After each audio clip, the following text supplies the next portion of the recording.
funny thing is, I normally don't talk during my haircut. Do you like when people talk, or would you rather nobody talks? It really doesn't matter to me. I mean, it definitely keeps like everything, like when I don't know the person, kind of like flowing and a little less awkward sometimes, but it honestly depends on the person. Like sometimes you get the vibe like somebody's not really liking you too much, so that's when like it's like, oh, this is awkward. But if you can kind of get the vibe of the person and know that they kind of got the same interests, you know, they just don't feel like talking. Yeah. Yeah, a lot of times I talk a lot other days. So when I'm like sitting down, it's your like unwinding time. Yeah. Glad I found somebody who can trim a fucking beard. You know how hard it is? I know, you were telling me that last time I was cutting you. It's a different skill. I don't know. My mind, it seems easier than hair, but I don't have hair, so. Very, like, precise. Yeah, I guess hair would be more, what do you call it? But there's a lot more room for mistakes. Yeah. Because you can't really tell. You can flop hair around and shit. But beards, I mean, they're just, it's what gives you a chin when you're a fat guy. And guys are definitely, like, big on their beards. Like, I get guys sometimes that are just like, nope, I'm the only person I trust with my beard. And I'm like, I understand that, dude. Like, yeah, I don't like, I've had terrible people trim my beards. Every time I go home, I gotta fix it.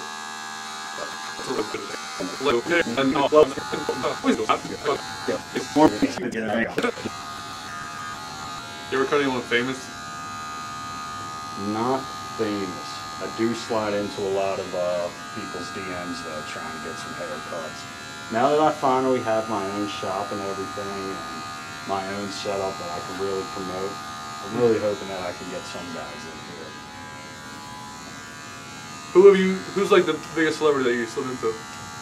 Well, I was actually talking to, I don't know if anybody follows Barstool, but Smitty, he was supposed to come by the shop during the summertime. We were either going to do, he was in that Delco softball league that like Meach was involved with and everything. And oh, really? Those guys. So I was going to do an on-field cut, but a lot of that stuff kind of fizzled out, and that kind of fizzled out with it. So I almost cut Smitty, but didn't happen. Still working on it though. You say you don't know if anyone's in the Barstool. Everyone's in the bar. They have just figured out what Barstool was. Basically when what's the rapper's name? The rapper podcast.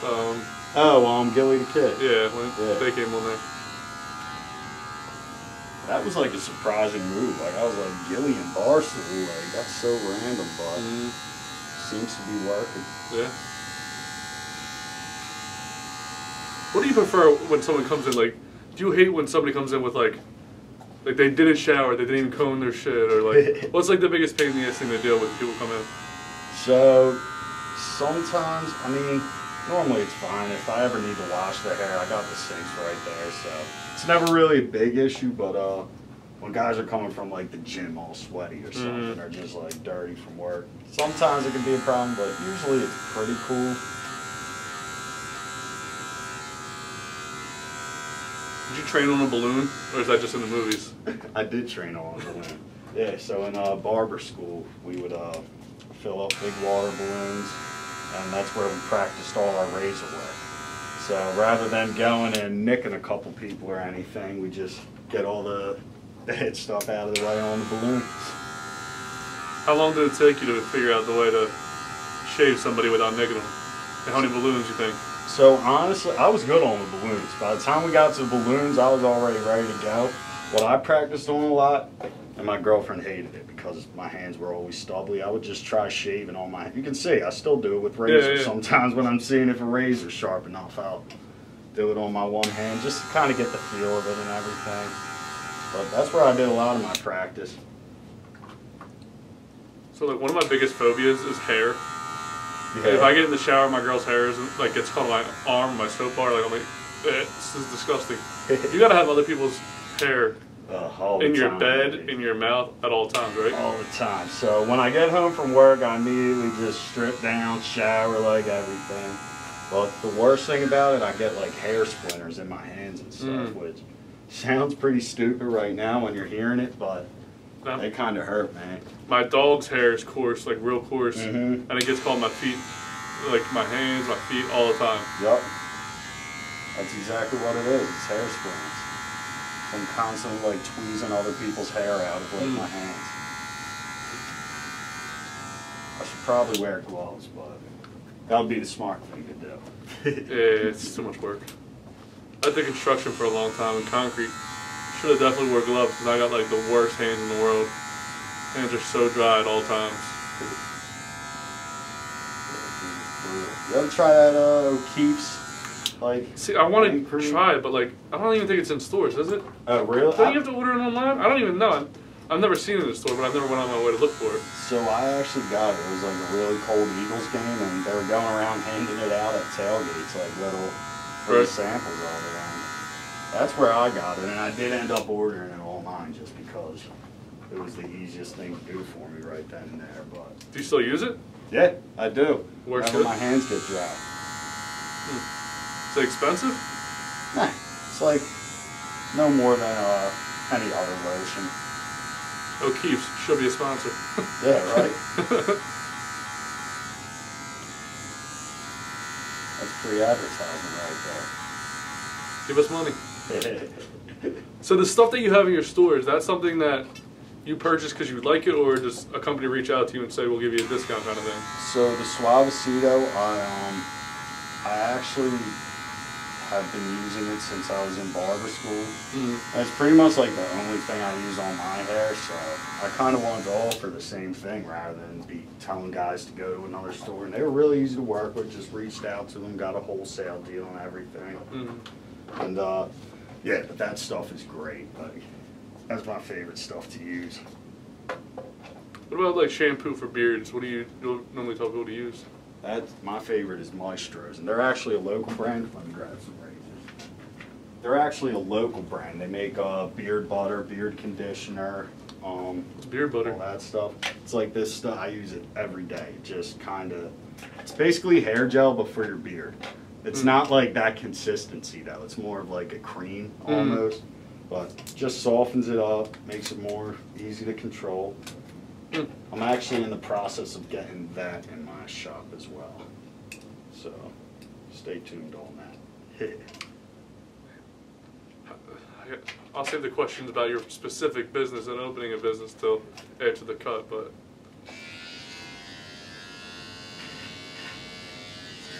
have you ever cut somebody?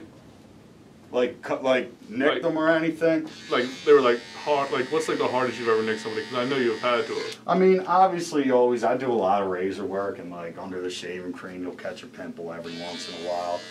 I'm trying to think if I've ever like really cut somebody. I don't think bad.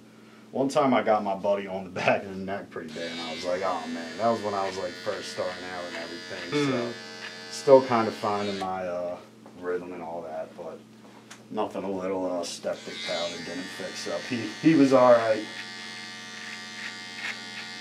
I'm always like really careful with the razors because like I really don't want to cut anybody. Like that's always a big fear of mine. So yeah, I would be terrified. I tend to like kind of just really be careful. Do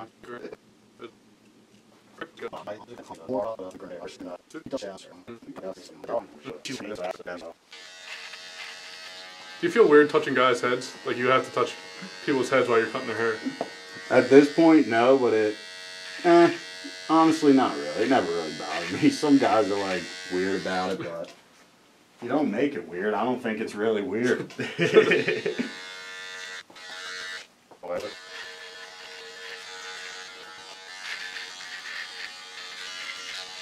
You ever cut kids' hair? Sometimes, yeah. You ever had like the first kid's haircut? Yes. What's that like? Just look up again for me real quick. So, honestly, it depends on the kids. Some kids can be maniacs and kind of crazy, but other kids just sit there like a rock and are more well-behaved than half of my buddies. So, it's kind of hit or miss. You never really know what you're going to get with a kid's cut. A lot of them get really freaked out by the clippers, which, I mean, I feel bad about. The noise. But this is the first time. Yeah. I don't blame him. I was actually a kid that hated getting my hair cut, so Me too. I definitely feel them on it. Yeah, I got it. Like, as soon as I could, though, I started buzzing my head. Yeah. Like, as soon as I was able to, like, say, all right, this is what I want.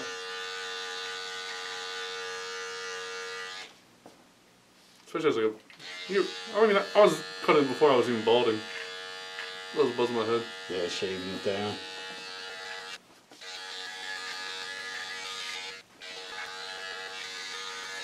Is this like the fancy, like, how much do you spend on like your gear? So my gear, honestly, I kind of spent a good amount of money on my equipment right when I got it. So I kind of spend more on just keeping it up to date, buying new blades, buying like oil for the clippers and everything. But you definitely have to invest a good couple $100 into it when you first start. But if you buy good stuff and it'll last. Supplies you like, yeah, and you take good care of it, it'll last. There we go. Bibs on the Boulevard. Check it out. If you got a beard in Delco, get him to trim it. Thank you for watching that video on YouTube. Remember to like and subscribe to this video. Share it with your friends. Follow us at LovinThem1 on Instagram and go to thelovinThem1.com. New full episodes every Tuesday, highlights throughout the week, and previews on Sundays. Full audio every Monday. What he said.